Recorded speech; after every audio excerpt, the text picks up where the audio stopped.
वकील साहब, जो कोरोना को लेकर दिक्कतें पैदा हुई, बहुत लोग मर गए, क्या इस पे प्लानिंग होनी चाहिए थी? इस पर आपका क्या कहना? देखिए, इस पे स्पष्ट ये कहना है कि हमें अपने प्रधानमंत्री, जो हमारे माननीय प्रधानमंत्री हैं और आजकल तो अवतरित अवतार में हैं, और इतना बड़ा महापुरुष या महाज्ञानी, जिसको कि सभी सब्जेक्ट में नॉलेज है, उसको रक्षा के क्षेत्र में नॉलेज है, विज्ञान की नॉलेज है, टेक्नोलॉजी की नॉलेज है, शिक्षा की नॉलेज है। इतना बड़ा ज्ञानी प्रधानमंत्री शायद ही भारत के इतिहास में अभी तक आया हो, और आने की भी संभावना बहुत ज़्यादा नहीं है। ये मानव नहीं, महामानव है। लेकिन बात यह है कि जब हम कोरोना को देखते हैं, कोविड को देखते हैं, जिस प्रकार की तैयारी सत्ता या राजनीति या हमारे नेता या हमारे प्रधानमंत्री जी बंगाल इलेक्शन को लेकर करते हैं, पिछले 2 सालों से इलेक्शन की तैयारी कर रहे थे, और उनके तमाम विधायकों को और जो वहां के सांसद हैं उनको तोड़कर, उनसे षड्यंत्र करके लगातार प्रयास कर रहे थे कि सत्ता में वो आ जाए बंगाल की। इसी प्रकार से अब उत्तर प्रदेश के चुनाव हैं, अभी 2022 में चुनाव है, लेकिन तैयारी जो है प्रधानमंत्री जी और हमारे राष्ट्रीय अध्यक्ष जो है जेपी नड्डा जी या गृह मंत्री जी, मैं कहूँ ये स्वरूप चेंज हो सकता है इसका। इसमें कांग्रेस भी हो सकती है, अगर कांग्रेस सत्ता में होती तो भी है। तो जितने राजनीतिक दल हैं, ये जो यह सत्ता है, क्योंकि सत्ता में जो आदमी है, सवाल हम सिर्फ उसी से पूछेंगे। ये जो तैयारी करते हैं पहले की सत्ता में आने के लिए, कि सत्ता कैसे प्राप्त की जाए, तो क्या ये तैयारी कोविड के लिए नहीं कर सकते थे?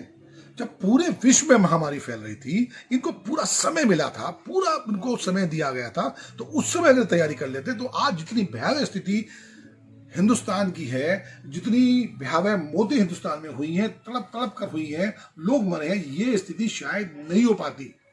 फिर दूसरा क्वेश्चन पूछेंगे, भैया आपने कोविड वैक्सीन बाहर क्यों भेज दी? क्योंकि आपको विश्व गुरु की लाइन में लगना है, विश्व गुरु को बनना है, शांति का नोबेल पुरस्कार चाहिए आपको। शांति का नोबेल पुरस्कार अपने देश की जनता की लाशों पर पैर रख कर लेना वाजिब है? ये सवाल बनेगा नहीं बनेगा? तो ये तो उनकी काबिलियत पे कोई शक नहीं है।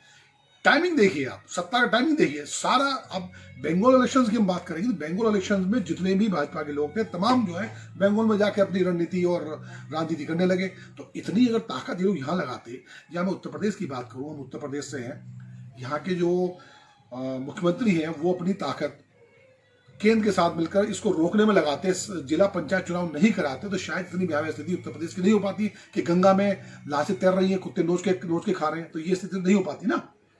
तो ये कौन पूछेगा? तो इसके लिए जिम्मेदार कौन है? सत्ता राजनेता। सत्ता का स्वरूप चेंज होता रहता है। ऐसा नहीं है कि बीजेपी इसमें दोषी है। अगर ये लोग होते तो शायद उनकी भी कार्यप्रणाली कुछ इसी प्रकार की होती। लेकिन आज बीजेपी सत्ता में है, और ये वो बीजेपी सत्ता में है जो हिंदूवाद का नारा लेके, सनातन परंपरा का नारा लेके सत्ता में आई थी, और उसी के राज में और उसी की गंगा में जो है लाशें तैर रही हैं, कुत्ते नोच रहे हैं, चील कौवे खा रहे हैं। तो सवाल किससे पूछेंगे? राहुल गांधी से नहीं पूछेंगे, हम जवाहरलाल नेहरू से नहीं पूछेंगे, या लोकदल के कौन बने अभी अध्यक्ष जो है जयंत चौधरी से नहीं पूछेंगे, जो सब बताइए, या जो है अखिलेश यादव से नहीं पूछेंगे। सीधा सीधा सवाल होगा, सत्ता से होगा, सत्ता में बैठे मुख्यमंत्री से होगा, योगी आदित्यनाथ जी से होगा, प्रधानमंत्री से होगा, इन लोगों से होगा ना। आप हमें सत्ता दीजिए, मुझे आप दीजिए, मैं सत्ता संभालने को तैयार हूँ, है ना। तो सवाल तो मुझसे पूछोगे ना, सही गलत दोषी मैं ही तो होऊंगा ना। तो सवाल तो सत्ता से बनेगा, किसी और से।